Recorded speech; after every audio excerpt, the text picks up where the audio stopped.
From capital to every street, we bring the voices that you need. Policy power, what's going down? GovCast talking about your town. Tune in, stay smart, don't miss a beat.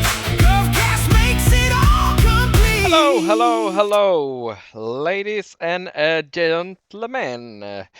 My name is Adam Ball, and this is the GovCast. Today, we're gonna wrap everything around.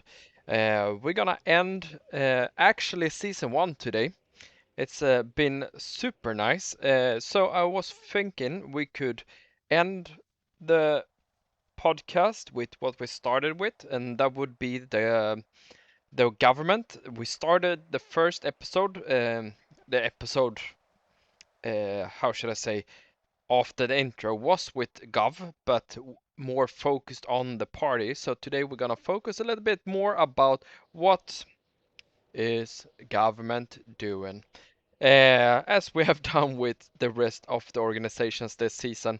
Maybe we will have something else in season 2. But so today we are going to meet again Mr. Matthew, the governor, and also our new vice governor, Rebel Ray. So I was thinking if we just sit down, relax, enjoy, let's jump over to the GovCast. Ladies and gentlemen, let's do this. Ladies and gentlemen, in today's episode of GovCast.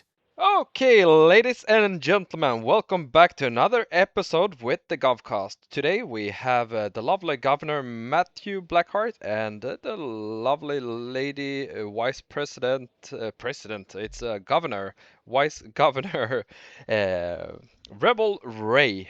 Welcome, ladies and gentlemen. So, Thank you, Adam. thank you, Here. thank you. Yeah, it's actually the first time for you, Rebel. So I was thinking, for the people that doesn't know you, if you can tell them who you are and what you have done before. Well, my name's Rebel. Some of you have known me as Rebel many things. I've been vice governor before, about 2 years ago, and I've spent a lot of time in Gov, usually as chief of staff or director of USSS, a lot of time in PR. And I figured it'd be time to come back to vice governorship as the departure of my ex-husband left the spot open. Yeah, yeah, and your ex-husband is Randy Dunn. So you have been a vice governor before, but what inspired you to enter the public servants service? I've always had a big heart for Gov. Very early in my residency in the city, I joined Gov and quickly became chief of staff, and it just feels like home to me. I like being able to be out, serving the public, talking to the people, and just getting to know everyone who makes a city what it is. Mr. Governor Matthew, you have been in this podcast before. It was the second episode. Well, the first one was more of an introduction, but anyway, for the people that haven't seen that episode, please tell me a bit quick who you are and what you have done before. Hello. I've been in the seat too long now. I've been here for almost 5 months now as governor. But before governor, I did about 20 terms in FIB, and other places like that. And my main starting place is SHP. Still very fond of that place. Obviously, I've done a couple of terms in SPD here and there, but the main places where I grew up and got my experience was SHP and FIB. It's a record-breaking governor we have in front of us, ladies and gentlemen. That's pretty impressive. 5 terms. So we're gonna do this episode today more about what government actually is than the last time it was about the party that you are in, right? So for the people that are listening at home, what exactly does the government do in this city? The main mission for government is stability and order. It's, if you have a stable governor and a good team in government, all the LEOs tend to get along a bit better, and the quality of the government-funded parts of the state tend to obviously flourish a bit more and become stable, not volatile or go down that rabbit hole of becoming worse and worse. So over the past few months, the main thing we've been fixing is the quality of state organisations, along with giving people the opportunity to join government and make jobs like EMS and government and NG accessible by allowing state-owned to do recruitment, etc. So we're providing a lot of support for all our government-funded operations. Oh yeah. It's a very diplomatic answer, Matthew, but if I may cut in, Yeah, that's the answer he wants everyone to hear. But if you'd ask Tony, it's state inspections. And then if you ask me, it's just to shake things up and keep people guessing about what we're doing on a day-to-day basis. I mean, look at our governor. He dresses like a duck. Like, we're here to chill and just try to keep the peace rather than like constant fighting. So he's right on that. But as for everything else, I mean, it's kind of chaotic, and that's what I love about it. You said before you have been here now for 5 terms as a governor, Matthew. What has been your proudest achievement so far? I mean, we did the big push for the rank logs to be changed, and to make it easier for people to join state organisations and have a bit of flexibility in what they do. We also broke records for government employees constantly held. We have not seen a dip in employment in government at all, and we've kept good numbers through and through. On top of that, currently actually, we are offering jobs to people at the hotel who are below 3 years old if they meet special requirements. Yep. So we're broadening our options for allowing people who just came to the city to have a first chance at a government job with stable employment and income and experience without having to go sit in a taxi for fucking 6 hours or whatever, driving around in circles and waiting at Hillocks Hospital for a customer. That's one of your proudest moments. It's lovely to hear. I guess it's not only how should I say? Sunshine and rainbows? Yeah, it's not. Yeah, exactly. It's not only sunshine and rainbows. Sometimes it's a hard part of being a governor as well. What has been the hardest part about serving the city, you think? That is a good question, actually. I don't know. It's been quite smooth. Yeah. I think it's just having a lot on your plate, really. I mean, I've had days where I've rushed off my feet, just doing everything. But no, if you're organised and consistent, you do good, and if you're fair, you do quite well. So yeah, that's what you told me in the last episode as well. I mean, you have a really good backbone in the government at the moment. Yeah. What I think, people that are here to back you up and help you with everything. So yeah, I get it. What departments operates under government control? So we have, of course, United States Secret Service. We have the United States Close Protection Officers, which is a new department that is made to protect specifically the VIPs and ensure that they travel through the city and surrounding areas safely. We have Public Relations, which of course does the events that are held throughout the city to bring the public closer to us and put our faces out there. We have the IRS, which funds pretty much everything in our operation, takes the taxes from the businesses and makes sure that everything is operating fairly. Also helps fund our poggers and things like that. We have, let's see, I did IRS. We have DOJ. DOJ is kind of their own entity. They aren't under our control, but we work together very closely. Like all of DOJ is pretty much our DAs. And then we have the DOC, which is the Department of Corrections. And that is where we have our wardens and our deputy wardens. They take control, making sure the inmates are treated fairly and order is maintained at the prison at all times. And then, we have the external, like every org is underneath us for the state. So like LSPD, FIB, SAHP, NG, EMS. They all answer to us and we support them as well. You said this USCPO, yeah. Yeah. Protection Officer. Yeah. They take care of protection of the VIPs, right? I know who VIP are, but do everyone know? Our VIPs are members of the government in high-profile positions. So that would be the head of IRS, the governor, the vice governors, the SCJs, and the DCJ. Or not the SCJs and the AG. The DCJs think they're VIPs, but... Yeah. The head of IRS doesn't count. It's just the first persons of the state. Yeah, okay, I get Yeah. it. DCJs, sorry, no, not DCJs. SCJs, AG, the vice governor, governor, and the spouses of those officials. For a normal government employee, how does a normal day look like in the government? Depends Oh, on the department.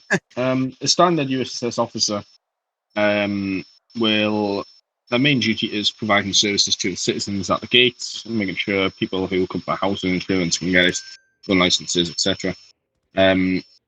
They are also called to respond to situations at the prison if there's any riots, protests, prison breaks, etc. Mm. like we just And had. then and then about 2 minutes ago there was just one. And then obviously they also respond to law enforcement operations as well.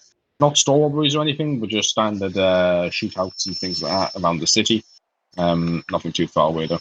And then obviously they attend the basic events during the day. I mean, again, Matthew with the diplomatic answer.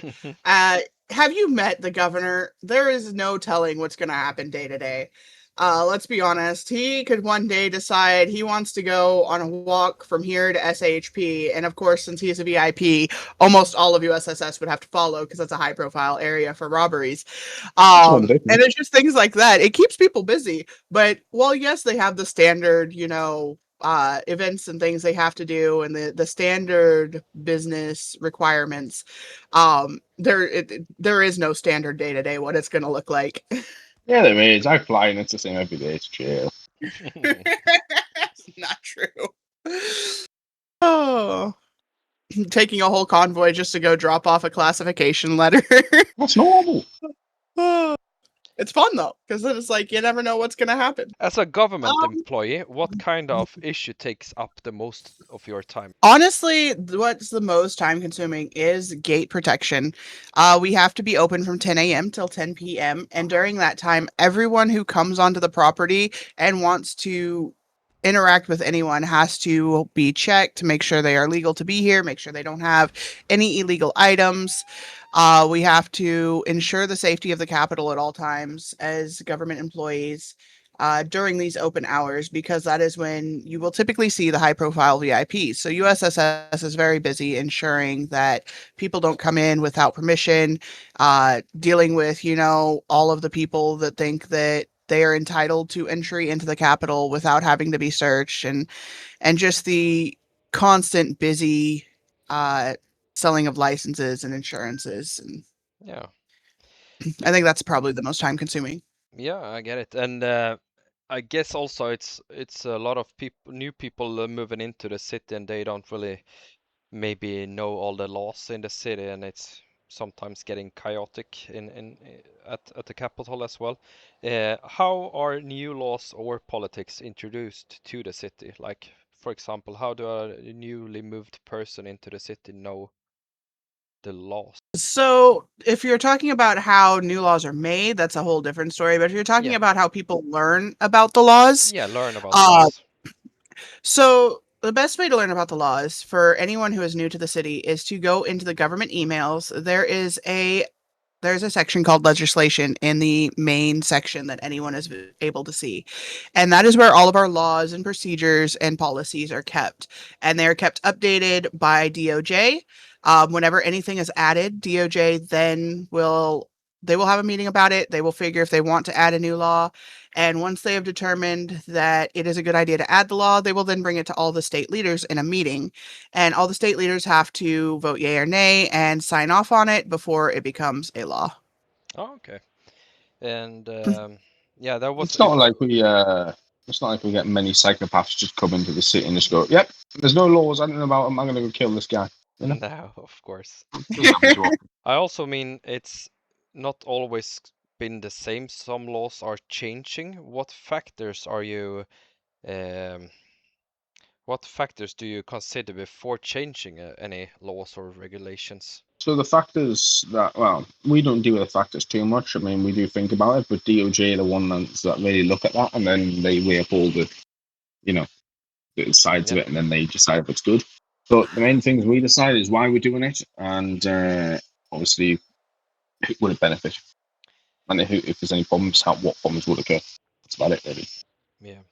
I actually have a question here. How important is the public opinion when creating a policy? Is there any of the laws, for example, today that it was a person, like a public person, that was feeling like this we should actually do or change? Or Sometimes, yes, but it doesn't exactly come as a suggestion. It normally comes in the form of a experience. So most of the laws we have are currently, there's a lot of things that are bulletproof, but then occasionally there might be a law case that comes up between. So, for example, actually, I'll give you a really good example. So it was last year there was a case, a law case involving Life Invader, Mhm. and there was no real law coverage on how Life Invader as a business operates in terms of legislation, and the court was quite stumped on it, and they had to kind of adapt to what they currently knew. So they put in employment laws and other things factoring that into effect, not just for state orgs, but for Life Invader. So it's about mainly when the public come to us, it's because of a problem rather than a suggestion, and that's when new laws get implemented by the public. Oh. However, there was a suggestion recently that did not come from inside of Gov that did change one of the laws. This was back before I was governor. I came to Matthew and said that the spouses of government officials should be classified because we are also, in the public eye with our spouses. Mm. And it does put us in a little bit of danger. And with that, that is how the law that spouses of the government officials, the VIPs, could become classified in VIPs as well. Yeah. We were talking about the VIPs actually before as well, and how does the government respond during major emergencies? I mean, you are one of the people that are the most, yeah, you are the biggest VIPs we have in the city, if you know what I mean. If we have a major threat in the city, how do we respond, or how do we do in that type of situations, because we have you guys to protect as well, I guess. We sit on So, defence mainly. Yeah. It's not our goal as the government to be on the attacking front of things. We leave that to FIB and the National Guard and other organisations. When it comes to threats to the government, or just the state in general, we kind of have to sit back on the approach and just enable the powers, such as we have martial law, or if the threats direct towards the government, as it happened, I think, 2 weeks ago, 3 weeks ago. Gangs were attacking the capital. So the USSS, we just locked down the capital's top floor, and we managed to repel the gangs. So in terms of what we do to counter things, we just keep the missions. I can say that USSS and USCPO are really fast in response when the VIPs are in danger. We have as for example, 2 days ago, I was at the Fort Zancudo base and then it got raided. Now I was safe in the barracks. The general made sure I was safe there.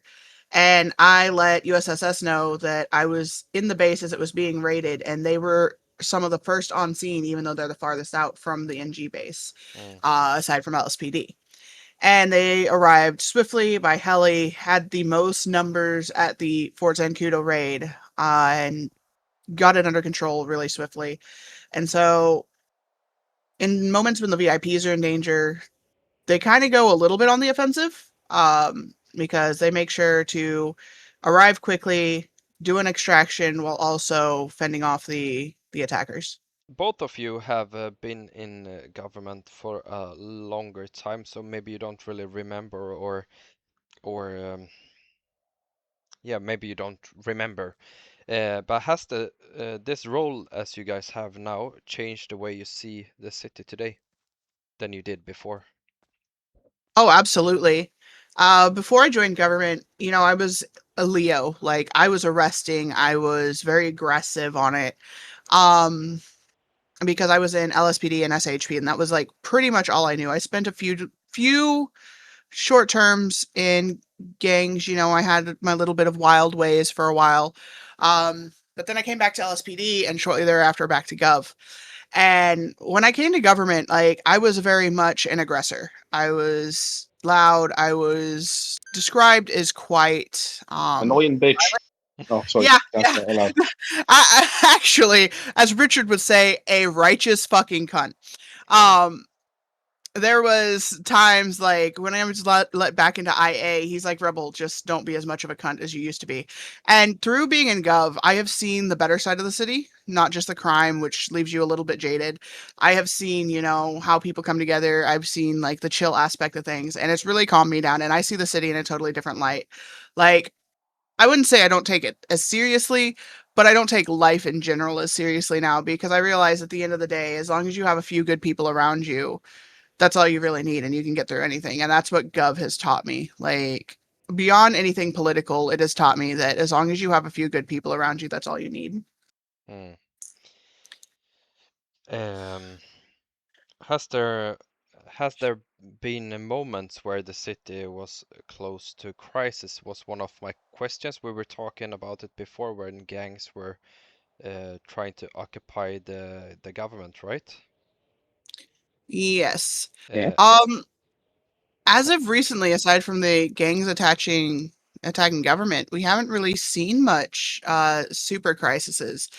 I mean, there have been other terms in government back in the past where there were terroristic threats that caused the capital and everything to lock down, mm, martial law to be enacted. But we haven't really seen that since Matthew's taken over because he's like a chill person, and everyone likes him. No one wants him dead. He's not out there being aggressive and waving his power around. He's just one of the people. yeah, yeah, yeah. I agree. I agree.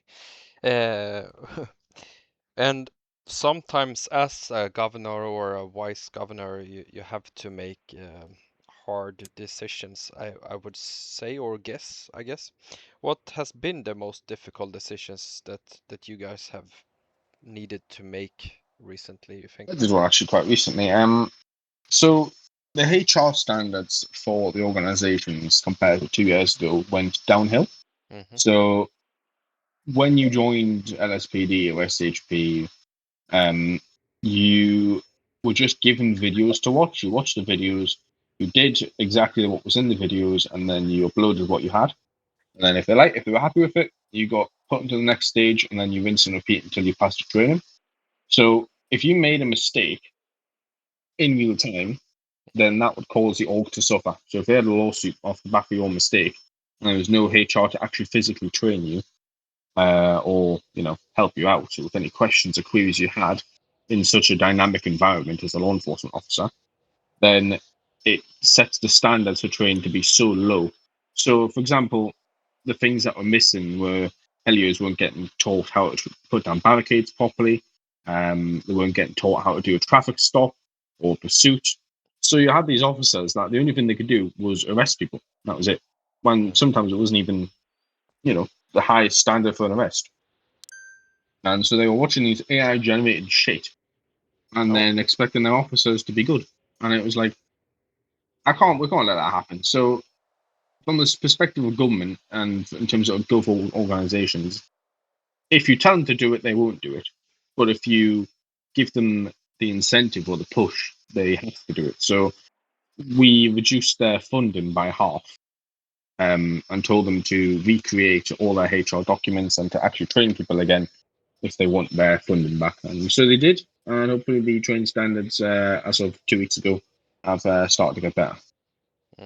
If We haven't had a good protest recently. yeah, actually. I was thinking about that, Matthew. We have not. You've got to be a bit of a worse governor. Come on, we need some cool protests. I am so tired of the lawn being empty. Every other governor has had a protest. Granted, I used to be at the head of them. Every other governor has had a protest. Why have we not had a protest? Don't jinx Too it. good. Yeah, Too don't good. jinx it.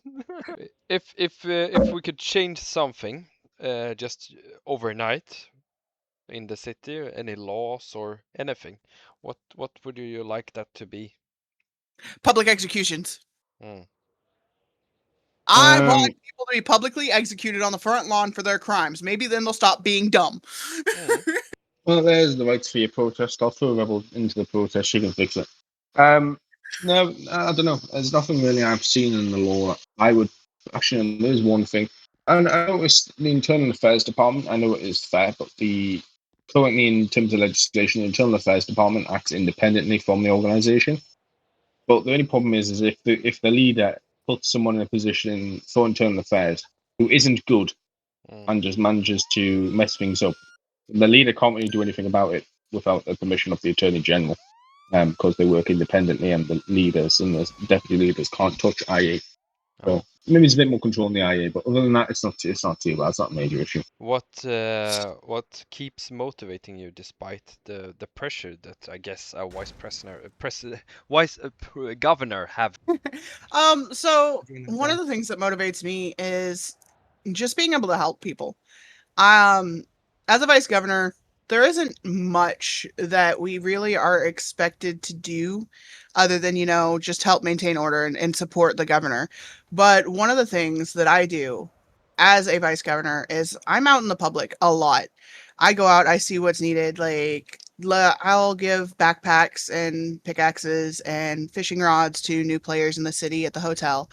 And just being the face of the government and bringing new people in and helping them and showing them the legal side of the city before they turn to crime to try to make money. It's very rewarding when you're able to do that. What's one thing people you think misunderstand about the government, Matthew? Misunderstand about it. The one thing, I mean, it's kind of a pet peeve, but also definitely a misunderstanding, is that people come to the capital and they go straight to a vice governor and governor and go, fix my issue. Like, I can't just fix your issue. What do you want me to do about it? And it's like a law. It's like a law. It's like something for a lawyer to deal with, or it's something for to speak to the DOJ about, or their leader or something. It's not a main issue that I am involved with. So, the main goal of the governor or vice governors is mainly just the background management of state organizations. We don't fix. I mean, we do influence the fixing problems. We don't directly fix things too often, but we do have a big influence in it. Some things we do directly fix, but not all. Yeah.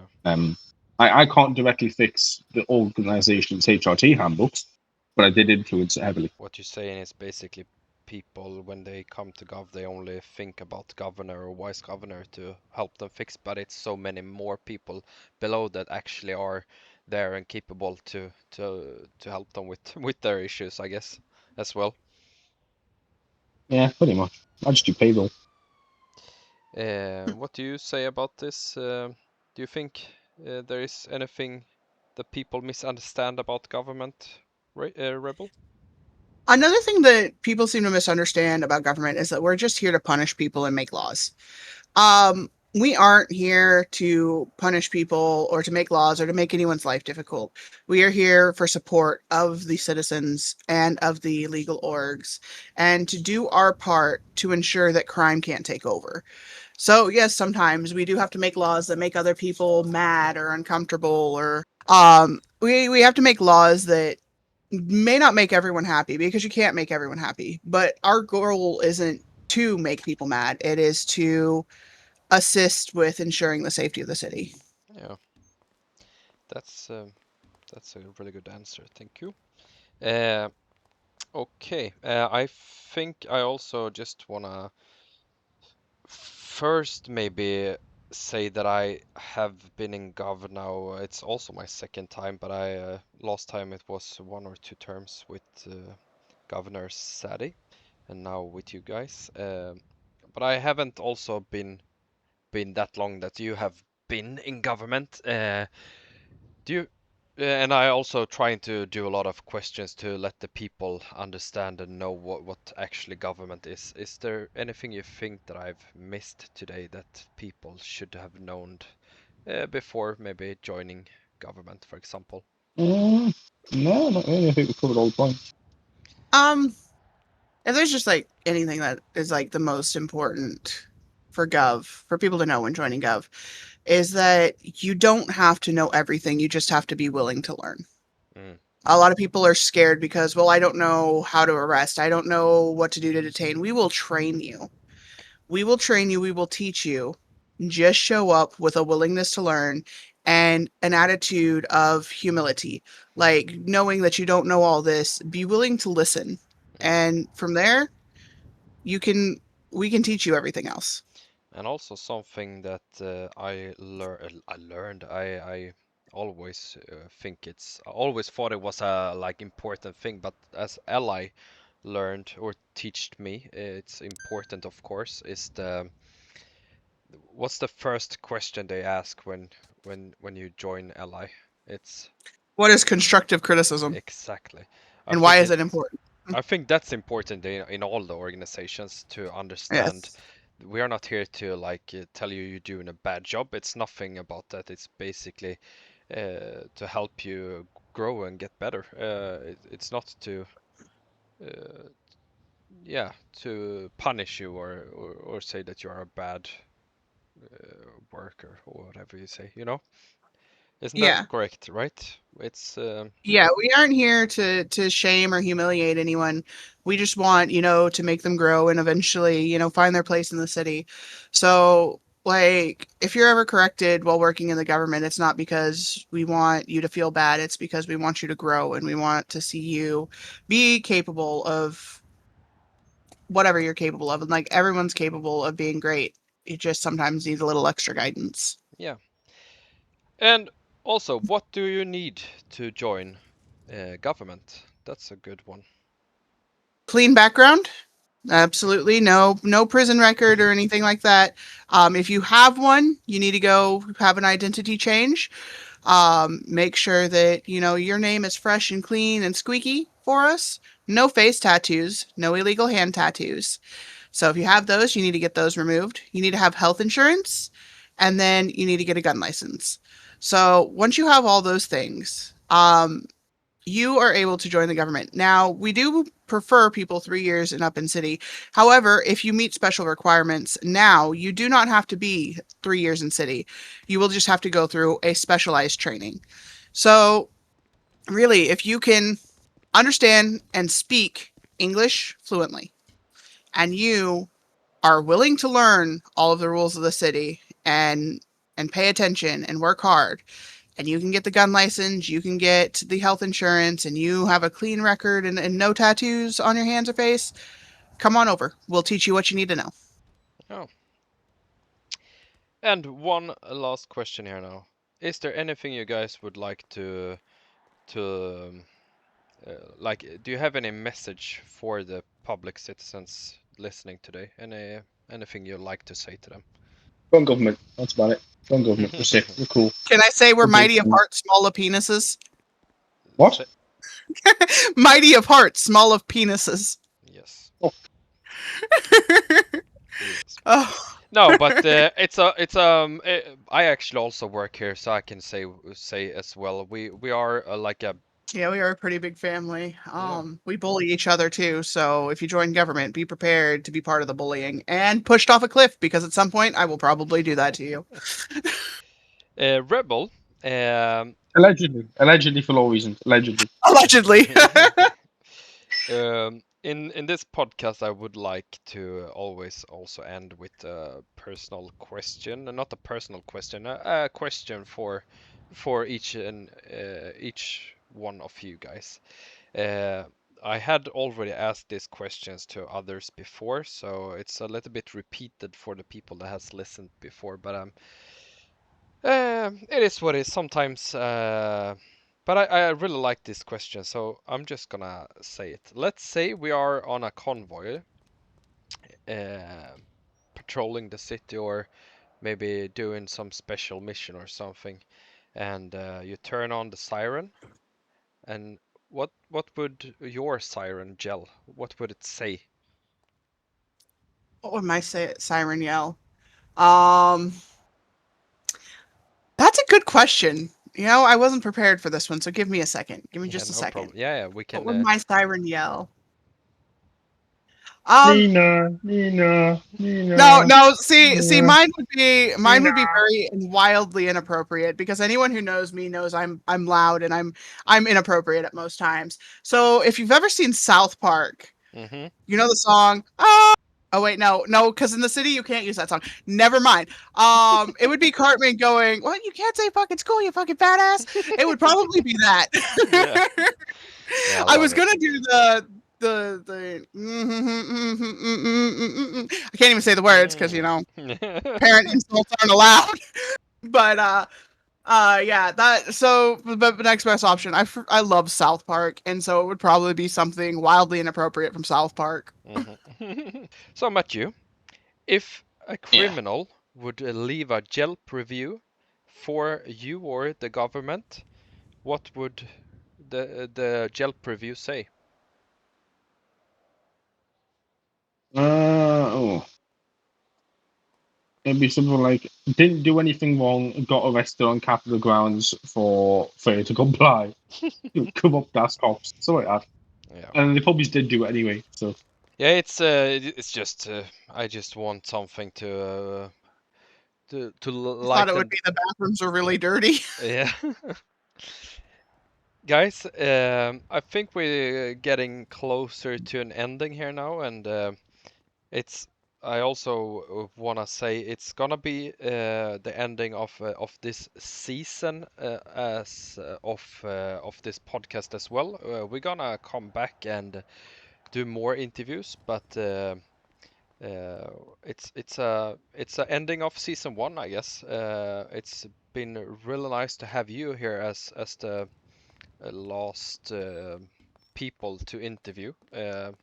It's like a little bit of a wrap it around, you know. We had the government here as the first guests, and now we have you guys here again. I want to also say thank you very much for coming. It's been a pleasure to have the governor and the vice governor here as well. And when we start season 2, maybe it will be you guys again. I don't know. Maybe. Thank you anyway for everything. It's been a pleasure to have you here, and I guess I see you out in the wild. Thank you. Thank Yeah, you. awesome. All right, ladies and gentlemen, that was it for today's episode of the GovCast with me, Adam Bald. I hope you really have enjoyed this season with the GovCast, and if you like this episode, please like it, and to not miss season 2 of the GovCast, don't forget to subscribe, because if you subscribe, you will not miss another episode of me and the GovCast. It's been an honor to do this with you guys. I hope you enjoyed it, everything. Hopefully I got through to the people that actually needed it. My point of this season was to get through to people that didn't really know what the organization in the city has been doing, or not only has been doing, but what they are doing. So maybe you could find a nice work to start as well. I guess I need a little bit of a summer break. That's why I will take a break from GovCast now. So maybe in 1 or 2 months, maybe I'll be back. And we'll see what we're gonna do then. It's been super nice. I had super fun, and I also learned a lot. I hope you guys learned a lot as well. I'm gonna stop speaking now. I'm gonna miss it a bit, but as I said, I need it. I need a break. And I guess we meet again soon. Let's do some dancing, ladies and gentlemen. Let's do some dancing. And I guess I see you soon in the city or here at the GovCast. From capital to every street, we bring the voices that you need. Policy power, what's going down? GovCast talking about your town. Tune in, stay smart, don't miss a beat.